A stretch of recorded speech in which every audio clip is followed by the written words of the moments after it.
Iowa scored on a touchdown pass on their opening drive for the first time since 1991. That's You can't write that stuff. Greetings and salutations, and welcome to the Odd Coaches podcast, available on YouTube, Spotify, Podbean, iHeart, or wherever you get your podcast. I am your host, Dr. Keith Adams, and with me today on this Throwdown Thursday edition, Cavalcade of Stars, starting first with my favorite team leader, Mike King. Mike, how you doing today? doing well. It's always good to see you, sir. And our favorite administrator is here because we've got all kinds of administrative things to talk about. Robert Abney. Robert, what's going on? Living the dream, man. Let's talk about some college football. All right. Week 1 is here. And in segment 1, we're going to go around the territories. Segment 2, we're going to talk about conference realignment. And in segment 3, we're going to talk about things strictly for entertainment purposes only, as well as preview week 2. But first, let's go around the territories. So ACC, first of all, welcome Stanford, Cal, and Southern Methodist University to the Atlantic Coast. Yeah. All right. UNC looked good. Mike, did you see Carolina? They look good. Maybe we've got something. Any thoughts on Carolina? Just saw some highlights because I was going to the terrible Maryland game. And when you got the offense could be pretty good. They got the piece you need. So ACC hasn't been that impressive over the course of the last few years, and it seems like it's wide open. And speaking of not being impressed, Boston College paid over $1 million for Northern Illinois to come into Chestnut Hill and beat them. UVA did lose to Tennessee, but shout out to the entire UVA family. We know of the tragedy that took place last year. For them to just be out there and just doing the football thing was a big deal. But like Mike, no one else impressed me. We do tape before the Florida State LSU game. But the current top teams in the in the ACC are Florida State, Clemson, and North Carolina will definitely move up the rankings. Let's jump to the American Conference.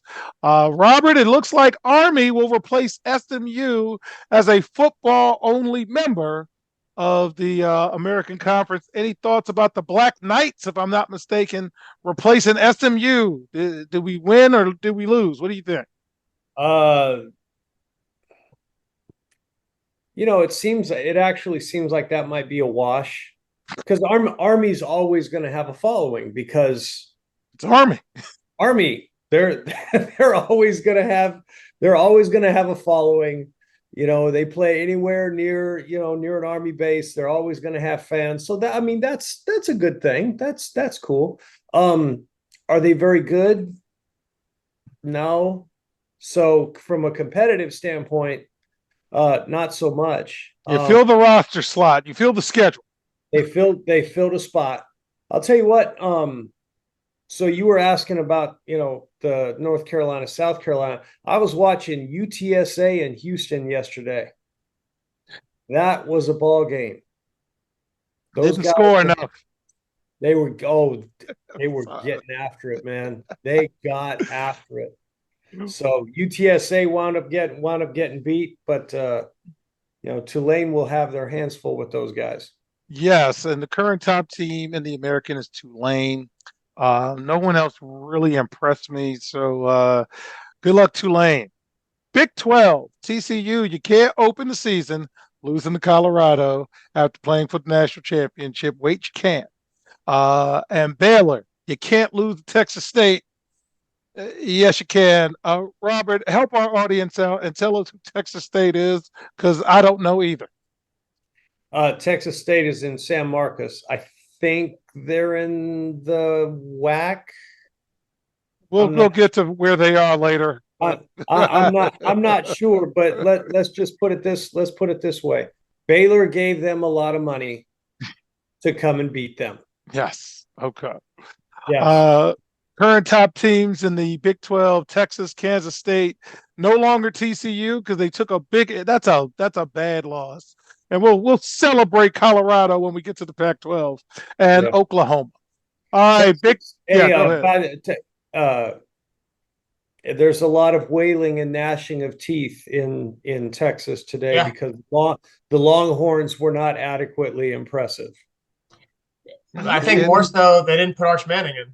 That's why Yeah. the only reason I cared about Texas was to see Arch Manning get a snap or two. And We're he not didn't burning have- any eligibility yet. He's not using all these years. he got no run yesterday. Texas kicked 3 field goals in the first half. That was not that did not earn anybody any any points in any slot, any ranking slots. We'll see what develops. All right. So in the Big Ten, again, Purdue, you can't lose to Fresno State. Can't do it. You're about to have some powerhouses come into your conference. You're about to be the jobber, to use a wrestling term, and losing to Fresno State does not help. Very lackluster week for the Big Ten. Michigan, Ohio State, Penn State, they struggled a little bit more than I thought they would. Wisconsin and Iowa. I think Iowa's offense coordinator has like a point total calculator He for has the to be over season. 23.5 points per game or something stupid. Something. What a stupid. Did you So they win every game 20-10. They win the national championship. They have to fire the guy because he didn't hit the points. It's just so Did stupid. you see there was a graphic that I saw on the social media platform formerly known as Twitter. Iowa scored on a touchdown pass on their opening drive for the first time since 1991. You can't write that. Hey, Mike, in a meeting, can't make this up. Can't write that. I didn't book that. I can't book that. That's a bad stat. That's a bad stat. All right. HBCUs. Highlights of the week. Delaware State lost to my alma mater, Bowie State. Go Bulldogs. And Morgan State beat Richmond. I'll take it. So as we head to the group of 5, Conference USA, no significant wins. The MAC, NIU won, and Toledo was hanging with Illinois. They lost 30-28. So watch out for the MAC.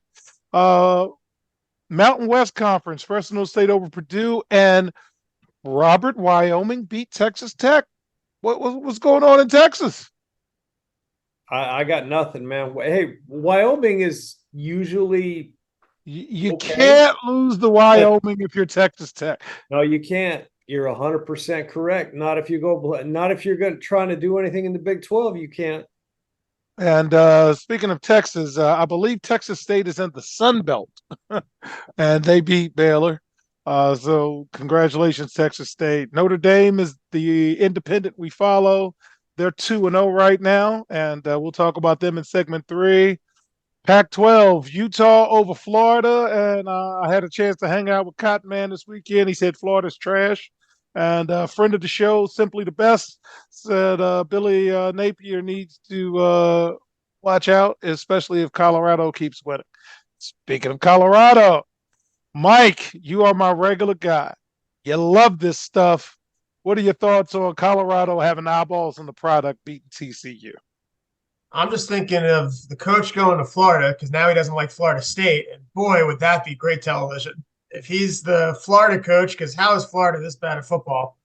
And then he could stick it to Florida State, year after year. God, that'd be great. I don't think so because of the 2-time transfer rule. But how are you not impressed by the whole thing? I mean, player that's doing wide receiver and corner, and he has an interception, and he has 10 catches.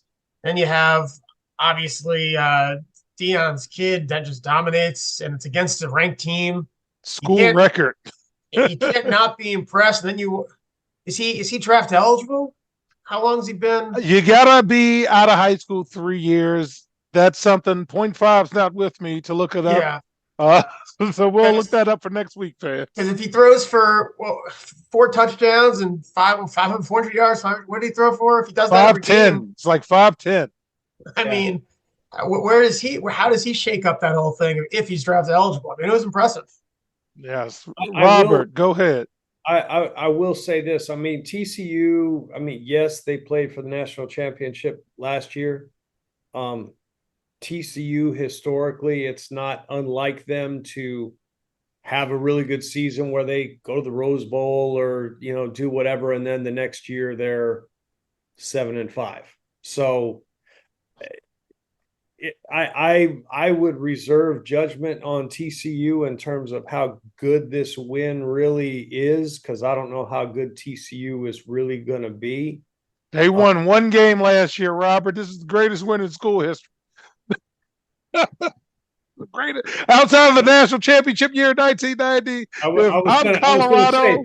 Outside of the national championship, they did win a national championship once upon a time. All right, biggest win this century. How about that? Okay, I'll give you that. I think he's draft eligible. I'm looking online. I see 2024. Then one website says 2025, but he was part of the class of 2021. So right. 22, 23, 24. This should be interesting to follow. All right, Washington looked impressive, unfortunately, in their win over Boise State, strictly for entertainment purposes only.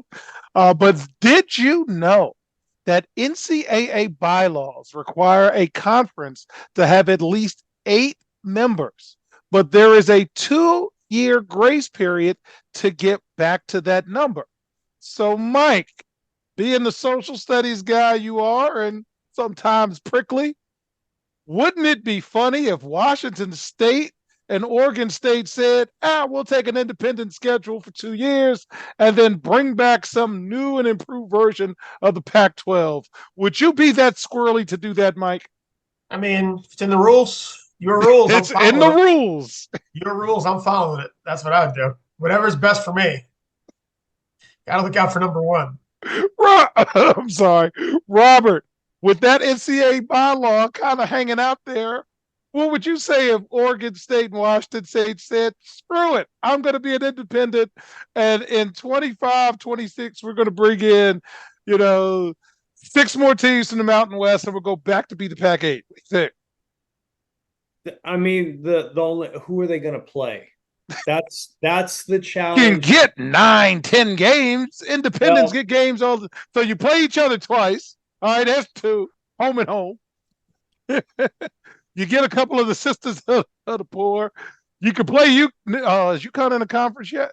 You can play UConn, Massachusetts.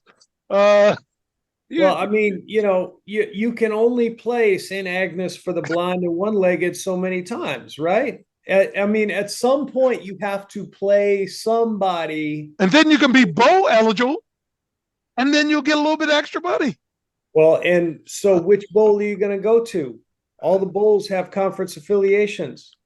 They'll be playing the first week of bowl season. How about that? Mm-hmm. They'll be playing the first week of bowl season. That New Mexico Bowl will take anybody, man.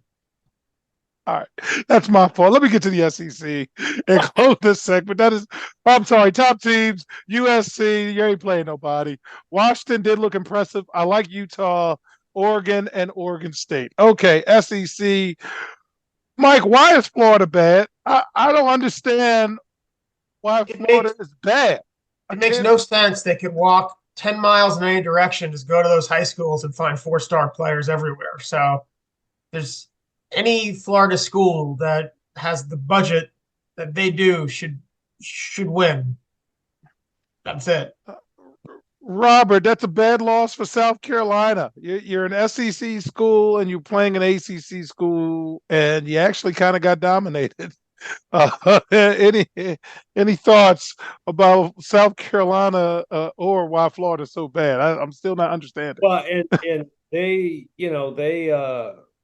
that is a bad loss because I mean the SEC, I mean, there's no question the SEC is the best conference just in terms of overall strength, and to get dominated like that. And yes, North Carolina is a good team, but to get dominated like that, that is not a good omen.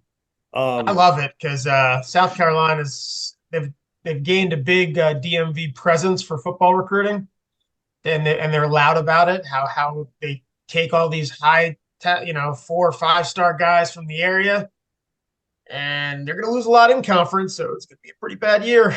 And fans, DMV is District of Columbia, Maryland, and Virginia, and it's really Northern Virginia.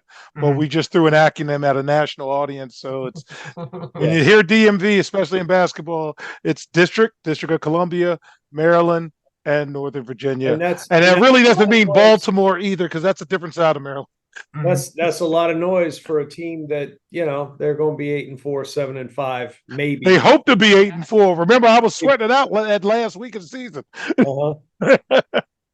All right, top teams. Again, they're playing bums right now, so there's no need to really get excited. Georgia, Alabama, LSU, Tennessee, Ole Miss, and Texas A&M. All right. So, fans, when we get back, we're going to have a serious discussion on conference realignment. I'm glad I have my educators here with me. We'll be right back on the Odd Coaches podcast. Why should student athletes use the CKA SAVE Project academic and athletic consulting services? Over the past 15 to 20 years, colleges, universities, professional sports teams, business organizations, and others have increased their use of consulting services to improve their decision-making processes and results. Over the same time, the athletic and academic landscape has changed for high school and college student athletes as the NCAA has raised initial academic eligibility requirements for student athletes while decreasing the number of transfer restrictions. Former college student athletes have noted that they were academic and athletically unprepared for the rigors of college. Let the CKA SAVE Project's close to 30 years of academic and athletic experience help guide student athletes to increase success as we work to help student athletes achieve the goal of obtaining a college degree. For more information, contact Dr. Keith Adams by email at cka@ckasaveproject.org.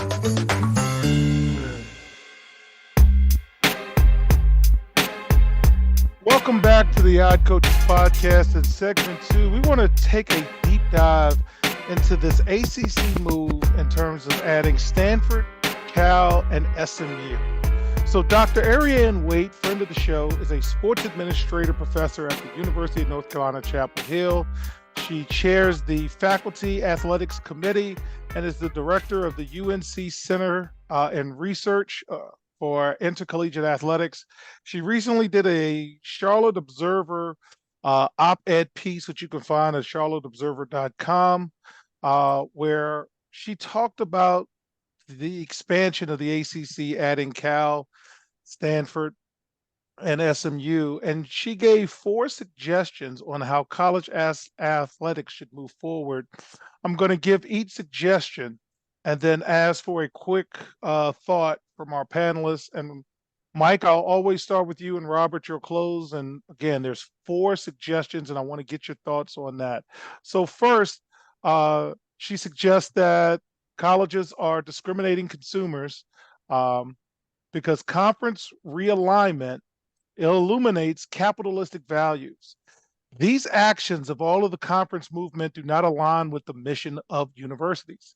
If wealth creation is the aim, organizational systems should realign. If education is the aim, athletics should be a part of the educational system, just like music, dance, and theater.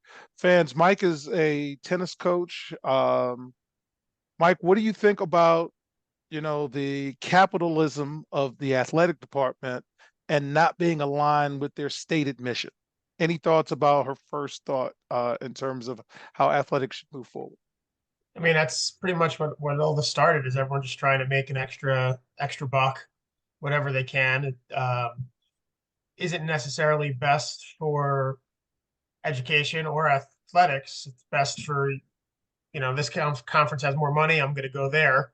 So then you have issues like where conferences are no longer close. So you have to spend more in travel, and that takes more time, which means students aren't in school. So people making these decisions for money, and it just doesn't necessarily make everything better educationally speaking. So I think that's a very good point. Okay, Robert, your thoughts. I think education ceased to be the aim for most of these colleges and universities long ago, and the conversations that people have had about, oh well, this school is not a good institutional fit for the Big Ten. that's you need a shovel and some hip boots for that, because that's asinine. It's all about the Benjamins, man. That's all it is. All right. So second, she said, we must demand our football leaders, conference commissioners, college football playoff members, and NCAA leaders to separate football from the traditional conference systems to put an end to impractical conference realignment and make college football more accountable for its national expenses and liabilities. And she mentioned the Knight Commission and Lead One's recommendation. And you can check those out on social media or on the internet. Knight Commission and Lead One, they both do good work. Mike, any thoughts about her request for that demand of football leaders? So using the power of our viewerships and the stop watching, it's just unfortunately not gonna. Doesn't matter what the case is. It's people want to watch college football, so it would be great to have a system that makes more sense. It's just football's on TV. We're gonna watch it. Yeah. Robert, what do you think about separating college football from the traditional conference system and following the advice of the Knight Commission and Lead One to, okay, if we're going to do it, let's do it. Absolutely. Absolutely. That makes more sense than probably anything else that she's talking about. And she's not the only one I've seen who's proposed that. Because it's all fun and games really until the Stanford volleyball team has to go to the East To Coast, Piscataway, New Jersey for or- Rutgers. 4 different trips, okay, well, we're going to do our, North Carolina State road swing. And then a couple weeks later, you come back and do your Virginia roads. I mean, it's the travel for the non-revenue raising, the non-revenue producing sports is going to be prohibitive. And I think people are going to, I would suspect that probably within the next 5 years, there will be conversations about exactly this proposal. Okay. Third, consider a football revenue sharing relegation model separate from the current conference system. So we can escape from the very real and overwhelming fear of getting left behind. Mike, any thoughts on that? So all the schools would be sharing the money. Is that the idea there? Because That would be revenue sharing like for everyone, because because it works for the NFL, and it was your New York Giants that had the foresight to say, look, we are partners. Giants We are made the competitors system. on the field.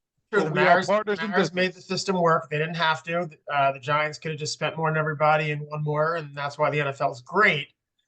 But the NFL also has 32 teams, and I mean, there's no way Alabama's getting on board with this. There's just no way. Okay. Alabama's going to share money with Troy. I mean, in a perfect world, but it's just not gonna. It's not gonna happen. Like there's the haves and have-nots are too great, and there's no, and even the have middles wouldn't want this.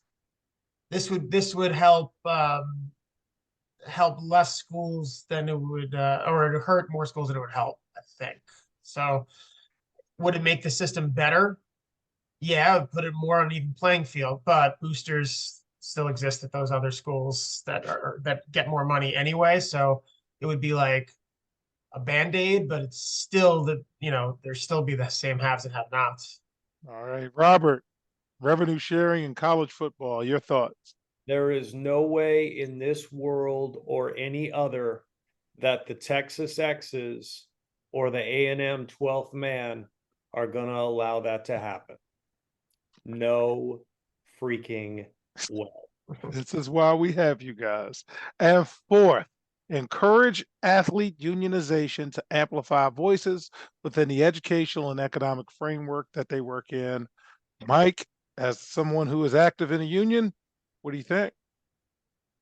I mean, anything that gives the student athletes more power and say, it seems to be where we're headed anyway. So that, all for that. again, I go back and forth because I think it still gets more money in college athletics, which is, we go back to the whole point of all of this is the capitalistic approach and how it's a problem, but then it's okay for students. That leads to other problem. I don't know. It seems like point 1 and 4 in some ways have some overlapping problems. It's good for one but bad for the other. Maybe there's a middle ground for both. Right. Robert, your thoughts? I think it's awfully idealistic to think that anyone's going to listen to student athletes with that much money on the table. All right. So final takeaways from this segment from me. One, no one cares, so stop lying to people. You do not care about the student athlete experience. And I say that based on your actions, not your words. Okay. And I'm not angry. There's no anger with this, but don't lie to me. 2, I'm a social studies teacher at heart. And the answer to most questions in social studies, and Mike, you can hold me, is follow the money. Why did this happen? Follow the money. What's going on? Follow the money. This is a money situation, and the money's big. Did you see Colorado's athletic director hug the player yesterday? And it practically looked like he had tears in his eyes because they just made a lot of money. Okay. To quote Andy Dufresne, get busy living or get busy dying. So I can't live in yesterday. I can't long for Keith Jackson and the Rose Bowl and Alabama. It's done. We're done with this. So again, get busy living or get busy dying. And the Odd Coaches podcast will choose to live, and we'll cover these stories with independent and insightful commentary. But I've spent 6 years of my life researching Division I student athlete motivation, and no one is advocating for the needs of the student athletes. So that's why CKA Safe, that's the project. The project is an idea we think will work. And we think it works if you advocate for student athletes because they're a benefit and an asset, not a liability. And if they're not going to be included in the process, then we're going to keep rooting for student athletes to mess the system up with the transfer portal, with NIL. Jam the system, do whatever you've got to do to protect yourself, because no one's looking out for your best interest, because now Stanford is going to Rutgers. Well, I'm sorry, Stanford will be going to Wake Forest for a field hockey game, and no one cares. And we'll be right back on the Odd Coaches podcast. The high school and college academic and athletic landscape is changing. The growing number of college transfers, as well as student athletes being able to profit off the use of their name, image, and likeness, has given student athletes the freedom and power to make life-changing decisions. That is why it is important for student athletes to be properly informed throughout the decision-making process. The difference between success and failure is often measured not by yards, but by inches, and even the most successful coaches and players use outside independent consultants to help improve their decision-making, which improves their results. That is what the CKA Save Project would like to do for student athletes across the country, improve their academic and athletic results. Our academic and athletic consulting services assist student athletes with the college decision-making process. The CKA team of former high school and college coaches can provide student athletes an independent assessment of their academic and athletic skills to assist student athletes in their college decision-making process. Let the CKA team evaluate your academic and athletic ability to assist you in finding the right fit for your academic and athletic career. For more information, visit us on the web at www.ckasaveproject.org or schedule a free virtual consultation with Dr. Keith Adams by email at cka@ckasaveproject.org. Welcome back to the Odd Coaches podcast. And in segment 3, what a good week for me again. Strictly for entertainment purposes only. But in terms of the OCP top 5, no change this week. I'm not mad at anybody. Georgia's 1, Michigan's 2, Ohio State's 3, Alabama's 4, Tulane's 5 because they're the best group of 5 school. On the outside looking in, USC's still 2-0. Clemson hasn't played yet. They'll play Duke. More likely than not, they'll beat Duke on Monday. Oklahoma, Texas, and I'm not really worried about a Group of Five school after this week. But our focus is to follow the CFP playoffs and the major bowl games. So my season-long bets, I got Clemson, Tulane, Maryland, Texas, Troy, Notre Dame, Utah, and Tennessee. Everybody's undefeated. Keep on winning. Last week I was 0-5. This week I was 1-4, and I'm 1-9 overall. My game of the week was Boise State versus Washington. I had Boise State plus 14.5. Didn't work out for me. My over/under game was UTSA over 60.5 with Houston. Now they want to play defense, Robert. Now you want to lock up on third down and the linebacker floats. Yeah, way to go. Man, they would. Applesauce. I'll tell you what, they would. UTSA Houston, they were knocking the snot out of each other. That game mattered to those guys. Now, yeah, 24 points total. It was, no, 30, I'm sorry. Whatever it wasn't 61. So we're going to move on. So my two play of the week was Western Kentucky minus 11.5. Way to go. And then I'm trying to give the little guys something. North Texas plus 7 over Cal. Cal whopped them. And I'm like, that's Cal, and North Texas was supposed to be pretty good. So the mean green let me down, and I don't have any green because North Texas wasn't mean. But I digress. The one win I had this week was my 3-play money line, and now I got to use that in my pocket. Illinois won barely. I was watching that score and flipping refresh saying, why is this close? Virginia Tech won. Again, ODU have been beating Virginia Tech for the last couple of years, so I'm thinking they'll be chomping at the bit, and it wasn't. It was kind of close. And UCLA beat Coastal Carolina, so I'm at least 50% there. And the upset I did pick was South Carolina over North Carolina because, yes, I have an SEC bias. They tend to win. So, hey, Spencer, I'm a little disappointed, but we'll get there. So week 2, notable games. Notre Dame against NC State. Nebraska versus Colorado has now become highly watchable. Purdue versus Virginia Tech. Purdue needs to get on the winning side, and they're going to Blacksburg. JMU versus Virginia. Keep an eye on that game. JMU is good, and Virginia is an average ACC team. Ole Miss is playing Tulane. Tulane has a shot at getting some national recognition. This is your shot. So we'll see how you do. Texas A&M versus Miami. Again, SEC versus ACC. Iowa State. There's some name for this game, but I'm not going to call it the Gambling Bowl, but Mike probably would because he's that guy. Take the under. Take the under. SMU gets to play Oklahoma. And if this was 1983, I'd be kind of jacked. It's not. Texas versus Alabama. Let's see what happens with that one. Oregon against Texas Tech. After Texas Tech lost to somebody that I already forgot, that's not going to be as good. UCF against Boise State. Again, I'm thinking that was going to be a good game. And Charlotte is coming up to recruit Maryland. I mean, Charlotte is coming up to play Maryland, because the former Charlotte coach used to coach at St. Francis, and it's just a recruiting visit.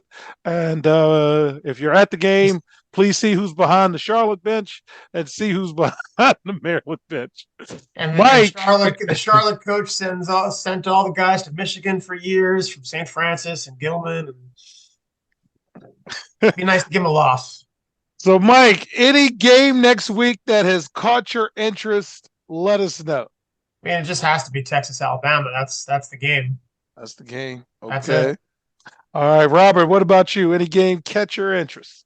Well, we'll find out a little bit more about Texas A&M this week because it's easy to beat the snot out of New Mexico at Kyle Field. And Miami may not be very good, but you do have to go on the road. So that'll be interesting. All right. I don't know what the line is for Texas, Alabama, but it's probably not high enough. So what do you think? You can call out your prediction because it's strictly for entertainment purposes only. Oh, I think Alabama's going to whoop them like a rented mule. Wow. Okay. Well, Jim Ross, we will take that into consideration. I need some consideration.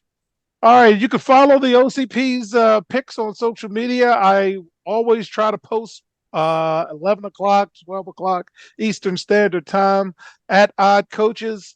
And then I will repost on at CKA Save Project. We got our blue check mark, so we're excited about adding more and more people to our watch list and giving away more and more of our money. So to close the show, we got the merch on sale, CKA Save Project shirts and Odd Coaches Podcast shirts. If you go to cksaveproject.itemorder.com, super producer Kelly will put that on the screen.